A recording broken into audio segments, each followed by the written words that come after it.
better way to start the day than, Chez Service Ford, notre expertise. Easy, guys, easy, easy, easy. Easy with the sound effects here. All right. So here's the deal, guys. I'm coming to you with another video. And this time it's about advanced warrior and 5 indispensable rules of thumb that you need to know about armor. We kind of overlook armor, I find, because even in the the first core module, Beyond Valor, tanks don't come into play until, I don't know, 2, 3, or 4 scenarios after the fact, if you're looking at them in a numerical sense of view. And then, like it or not, this is mostly an infantry-based game. But we have armor, we have aviation, and aviation in terms that it's an extension of artillery. It's more or less a platform to deliver MG fire and ordnance. So vehicles do play a role, but it's an infantry-oriented game, and sometimes we tend to overlook the details of armor. All right, so with that said, let's get into the 5 indispensable rules that you need to know to play armor well. And this is more or less high level. All right, so the first one, let's zoom in on our map and look at these Panzer IIIs, okay? This fellow here is a Panzer III, and we have only 3 armor. It's early war, but the MGs, if you look at the bow and the coax, the bow being the 3 and the coax being a 5, you have a combined total of 8 firepower factors, which on the IFT table, let's get the IFT table out. And while we're at the IFT table, I'm going to look at Neil's IFT. So, because I want to stress something. Here's Neil's chart, okay? And Neil's chart is handy dandy because we have the star column on top. I think that his overall header here in cyan or light blue is beautifully done, and it tells you what other items are being treated there, okay? And with 8 firepower factors, you see that you can score pretty much with an average shot nothing less than a 1 MC, provided you roll something less than average or average. Okay, whereas with the other ones, well, starting, yeah, here it is, 8. I was looking at a 12, but with the 8, that's when you start getting some interesting shots for 1 MC or higher, okay? So basically, if this is point blank, if this fellow here went up to infantry at point blank fire during his prep fire phase, it would have been 16, and the shot would be modified by a +2 protective terrain effects modifier for being in a wooden building. Let's give these guys a name. Are famous Tupitsov, Tupitsa for short. Okay, and Popov up here.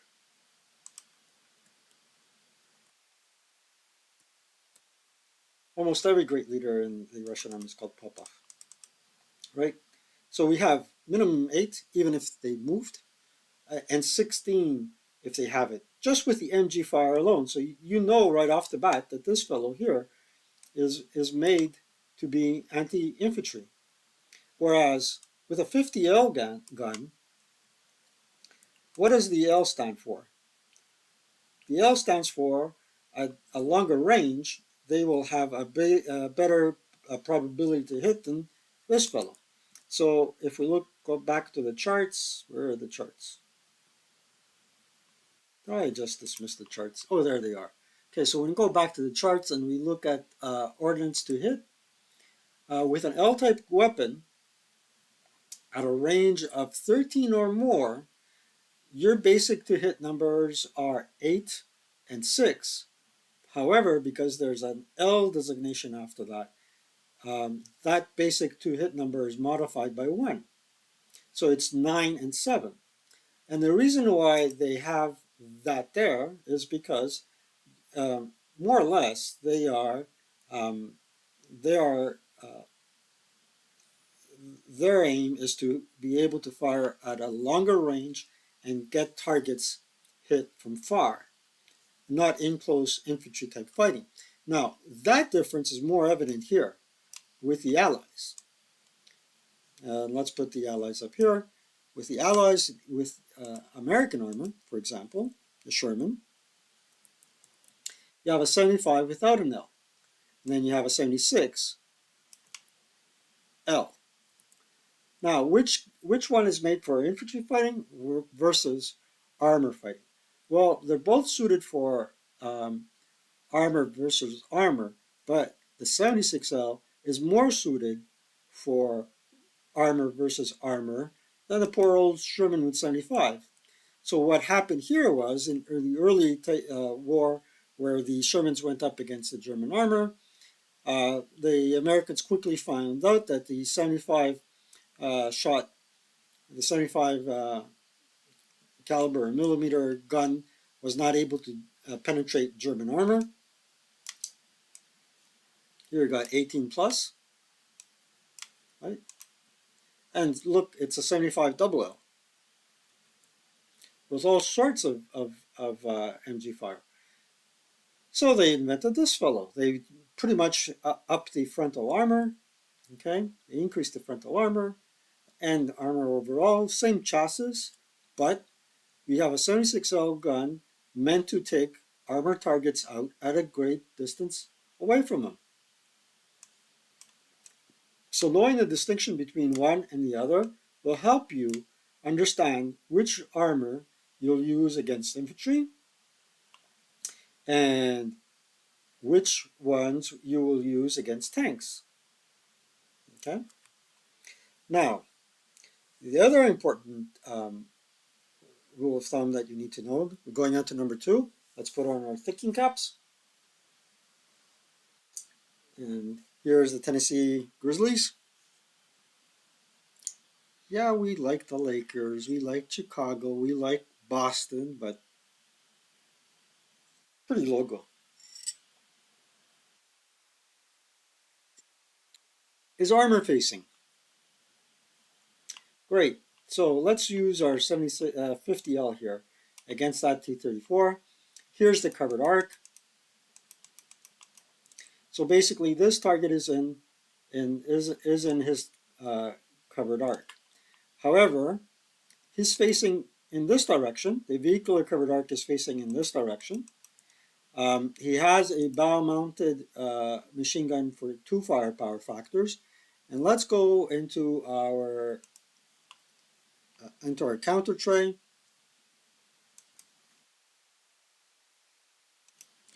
Here's my vessel counters. And let's say there's a squad, the famous 467, a support weapon, simple LMG, and a leader.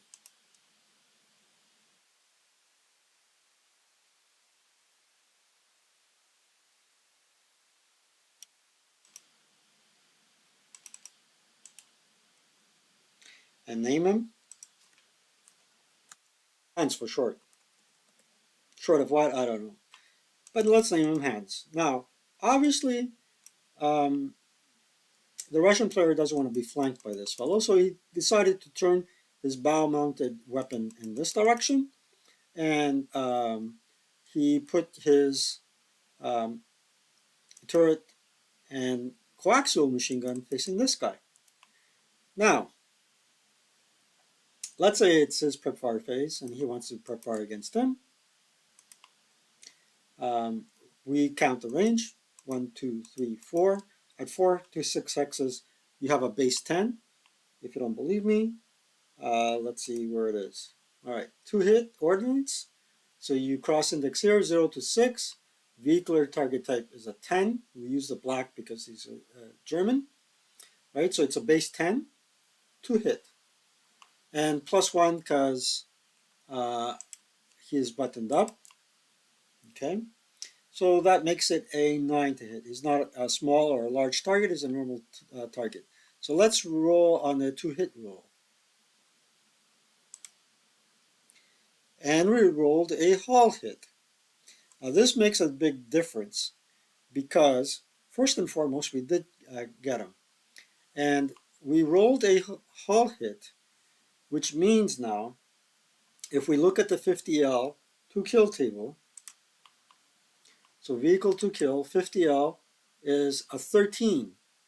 13, and we subtract from that, and he is, there is no modifications to the penetration because he's a 50. So 37 to 50 at a range of 4 or more hexes, there's zero modifications to the to kill number, which is a 13. And from the 13, we subtract 6, which is probably a 7. I'm so bad at math. Here. 13 minus 6, 7. Good. I got it right. And we roll on the to kill. And we got him. It's not a burning wreck, but we got him just the same. Now, what would happen if I had rolled a turret hit? So in this case, the colored die was greater than the white die, so it's a hull. Let's try again, see if we can get a turret hit. No. Try again. There's a turret hit. Now, you look at the 4, right? 1, 2, 3, 4. And you say, oh, great, great, I hit, but I got a turret hit. How would we do the math in that case? Now, it's impossible to literally hit him. Now, he does have a weaker turret, but it's a turret hit just the same because my turret is facing in the frontal covered arc. So with the turret hit, the armor factors are a bit lower, 11 lower. The armor factor that's lower than 11, and I don't see that here, so I'll look at my charts. What is one armor factor lower than 11?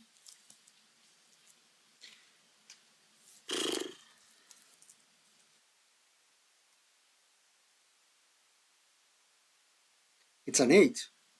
So now in order to kill, 13 minus 8.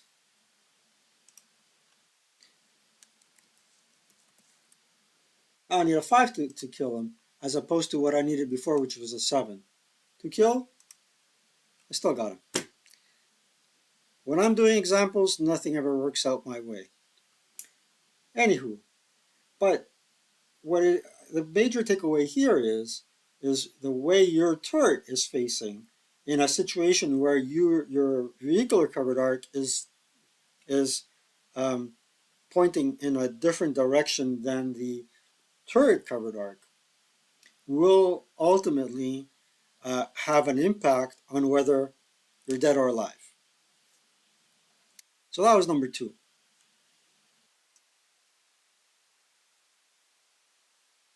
And now, the other thing that you need to know is something with respect to close support weapons. All right, so as you can see, the N here probably signifies that this fellow has, and that's a German word that I cannot pronounce. Let me pull out the rule book and give you the rule book reference. It's in chapter D.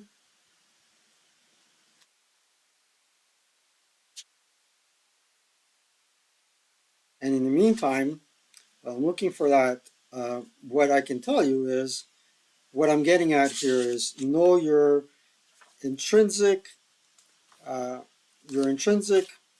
characteristics of the individual armor unit that you have. How much smoke does it have? Or what is its smoke number, right? What is the special type of ammo that it has? What are the close support instruments that it has. D13.34 SN. An AFV must always be buttoned up to use SN. A successful fired SN places white dispensed smoke at the base level. And its SN usage number takes the form of NN, the N to the left hand for the scenario set 71244 inclusive, and the right in 45. So not exactly what I was looking for, uh, but it is a form of smoke, um, a smoke placement. It does play a difference, a major difference.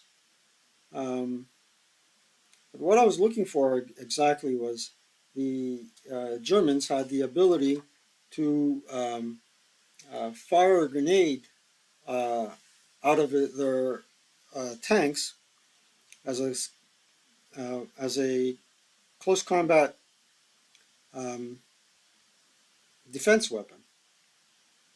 So it didn't necessarily have to rely on its machine guns to get the infantry attacking it annihilated. I'll find it in due time and I'll show it to you. I should have had this prepared ahead of time.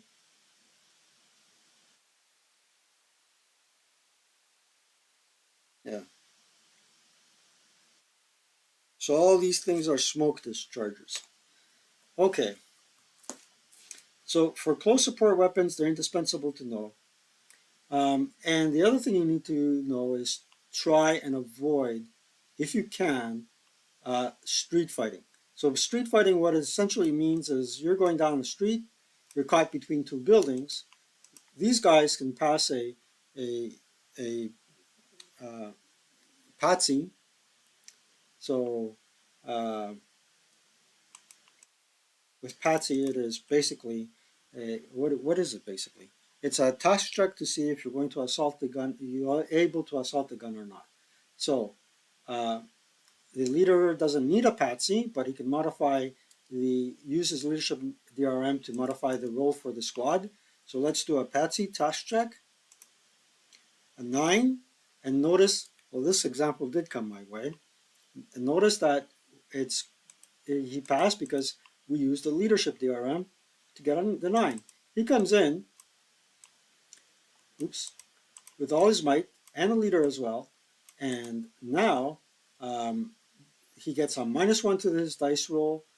He is an assault engineer, so otherwise he needed a let's say a 6 for being an engineer. Well, he's not necessarily an assault engineer. Just because you're an engineer doesn't mean you're an assault engineer. So let's say he needs a 5, 6 for assault, for street fighting, and 1 because the leadership is being added. Now you need a 7 or less to kill a tank, and he didn't. There you go. But you get my drift. Now what the tank could have done was go start for 1, 2 to change vehicular covered arc, 3, 4, 5 to change covered arc, 6, 6 to change covered arc, and then over the wall for 1, makes it 7, and 8, 9 to go in vehicular bypass. Now technically he's in the open ground adjacent to him and not in between two buildings.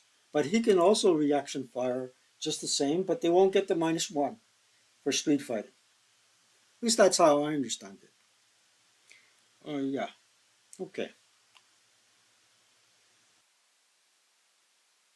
So I found also the close defense weapon systems um, item here that I was looking for. I was actually looking at the right section in chapter D, but in chapter A as well, under Alpha 11.622 Close Defense Weapon System.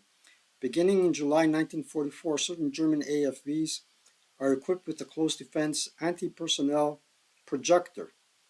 Here's where I up and can pronounce German even if my life depended on it. So forgive me if I massacre the German language.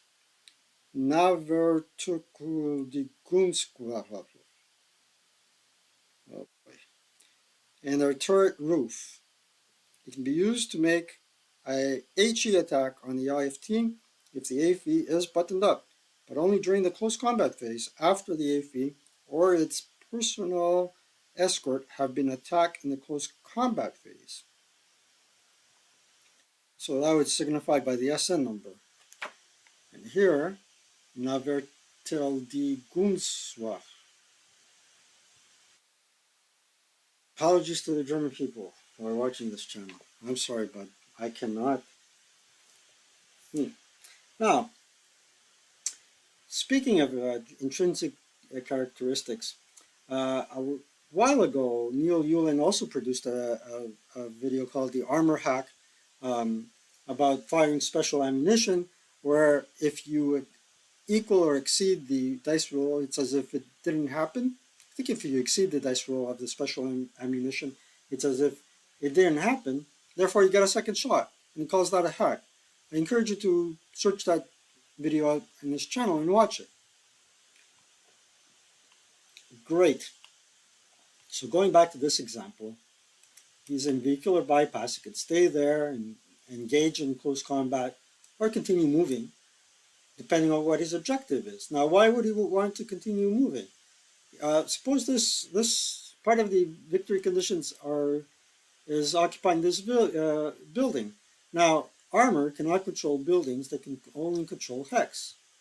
But if you go in there, smack it, get in there with enough movement points, boom, and you don't crash into a cellar, but you do get immobilized. They shoot at you. You don't pass your immobilization task check. Boom! You just created a multi-man counter. Let's wreck this thing, right? Oh, look at that, Shurzen. You just wreck this thing. Does this guy have Shurzen? Oh, sorry, I can see. SD7.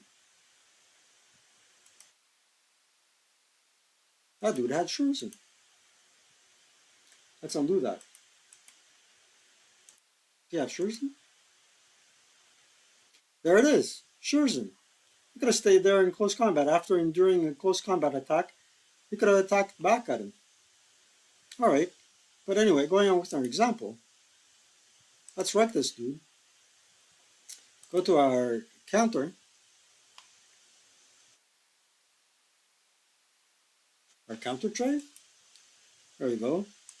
Go into here and get a multi-man counter. There's a crew.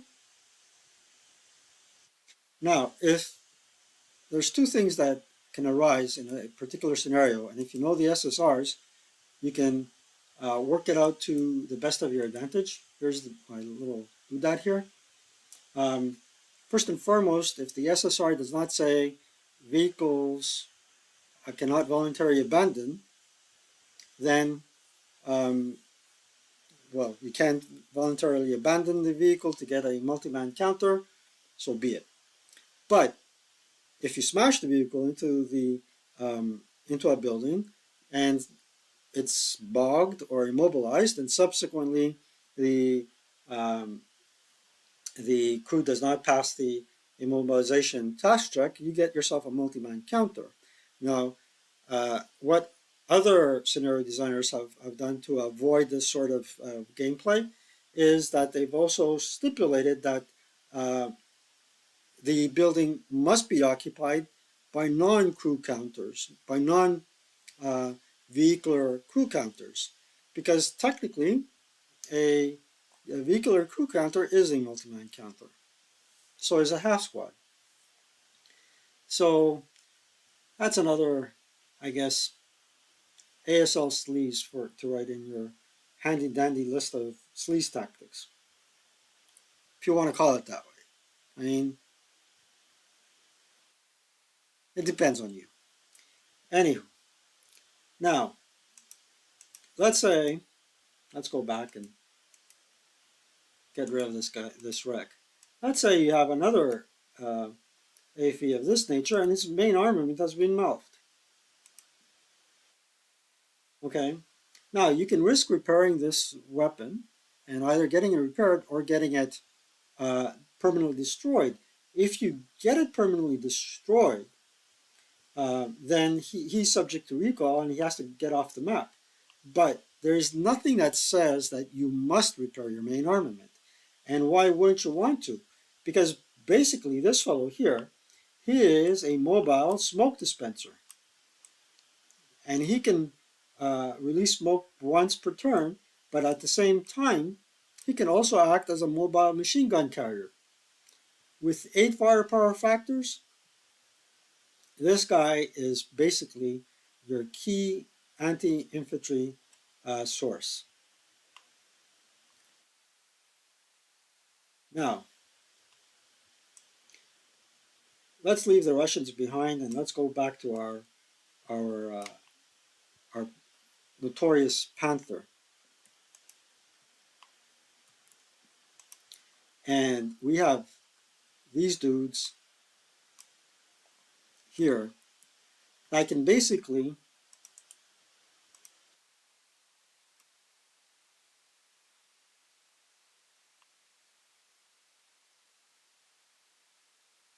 I need a new mouse. Let's get rid of the info. So basically, this dude can get shredded by the 75 LL, right? Right. So basically, what advantage do they have that this fellow doesn't have? So this is number 5. Number 1 was know the difference between guns that were designed to be used against infantry versus tanks, armor versus armor, or tank hunters. 2, be mindful of your armor facing. Know the distinction between um, vehicular and turret covered arc and how that can play a role in determining what armor factors you're going to use against your opponent. We also spoke about penetration and range because there are modifications depending on the type of gun to the basic to hit number. And also there are modifications depending on the size of the gun in terms of armor penetration and modifications to the to kill number. That was number 2. Number 3 is know the intrinsic characteristics of your tank, meaning the close support weapons, the smoke, the type of ammo it has. And number 4 is you don't necessarily always have to repair the main armament, especially if the tank has other assets that can be used to achieve your ends. In case in point, powerful machine guns and smoke dispensing, which never runs out. Just may or may not happen. And now coming to the number 5, which I learned very late in the game, are gun duels. And what indicator is there, and I've made a video about gun duels, and if you haven't seen it, I highly recommend that you do see it. Okay. What signifies this guy has a gun duel ability is the colored white box, the white box in the rate of fire box. So basically what that means is this guy can sneak up behind this fellow, and when he declares defensive first fire against him, he can declare a gun duel, and after the procedure is taken place, and if you don't know the procedure, watch my other video, he has a likelihood of hitting him before he has a chance to hit him back. Now, the other thing that I was thinking about was in real life, what the American tankers did was they would move up to this fellow here. He would probably change his turret covered arc to fire at him. They would slice him, and then this guy would come across the wreck, the protection of the wreck, and wreck him. And how do you do that in squad leader? Because it's, basically, usually it's one unit at a time. But what I was thinking of, and I still haven't really researched this in depth, was what if these guys voluntarily declare a platoon movement? And they go 1 to there, 3, 4, 5. Pretend they were already in motion. Okay. Now, where is he going to fire? And the second question is if he fires and eliminates one of these guys, does he have to pass now a task check in order to continue moving? I don't know. I don't know. Um, you certainly are allowed to voluntarily declare a platoon movement. It does present a few issues, but I think you can sort it out with your opponent.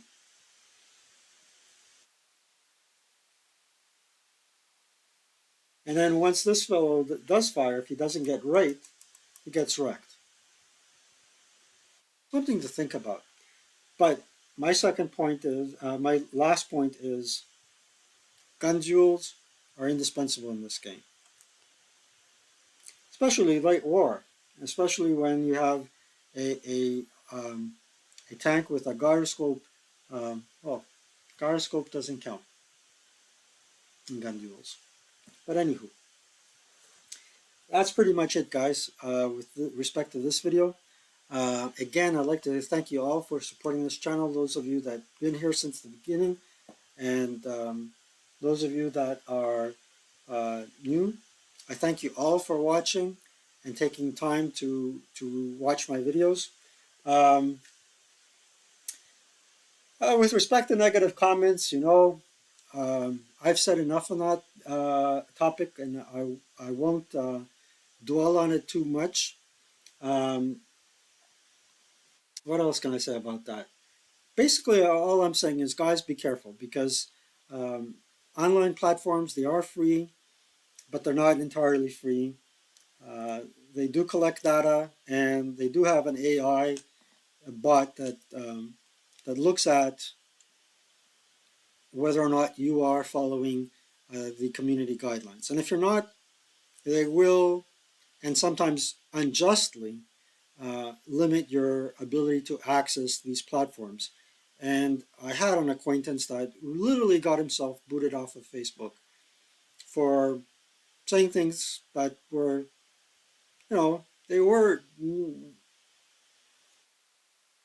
maybe a bit risky, but nothing out of the ordinary. I would say that the censorship of that fellow would be more hideous than what he actually implied or whatever he said. In normal real life, he would be given a chance to apologize and probably be forgiven and excused, but he shot a load of memories and pictures that he didn't have anywhere else on any other device. He basically lost access to that.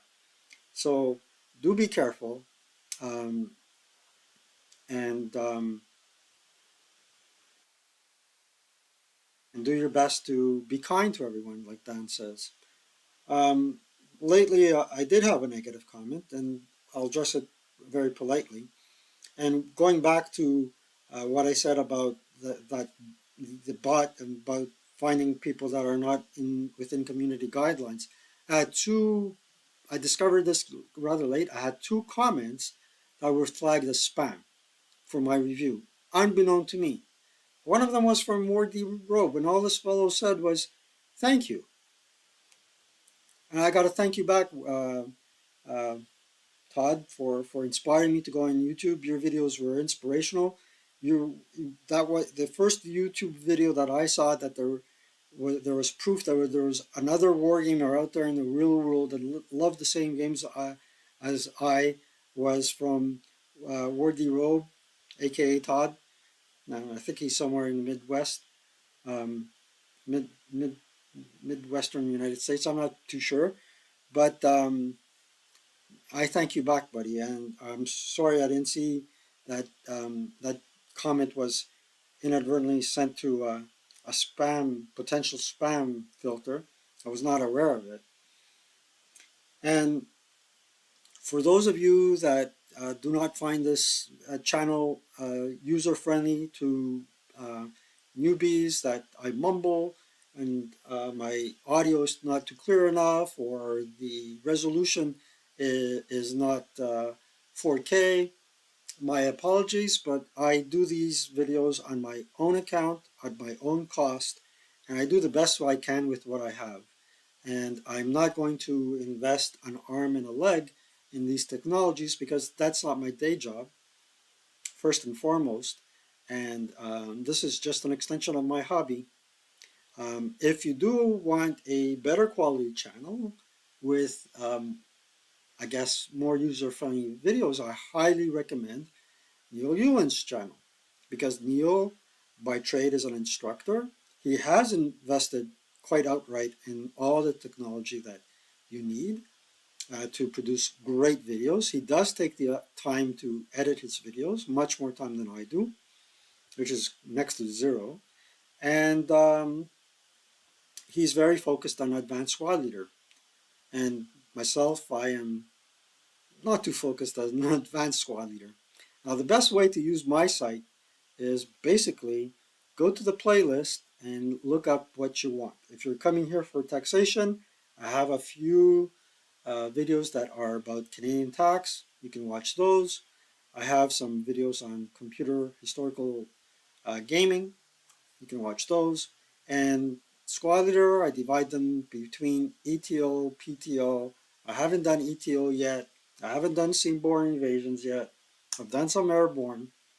And that's pretty much it. 37 minutes in. I've spoken more than I had to or should have. And I thanked everybody. So have a great rest of the summer. I will be doing more videos as time goes by. And I'm sure you'll enjoy them. Low quality or high quality or mediocre quality, you'll enjoy them. Take care and have a great week ahead.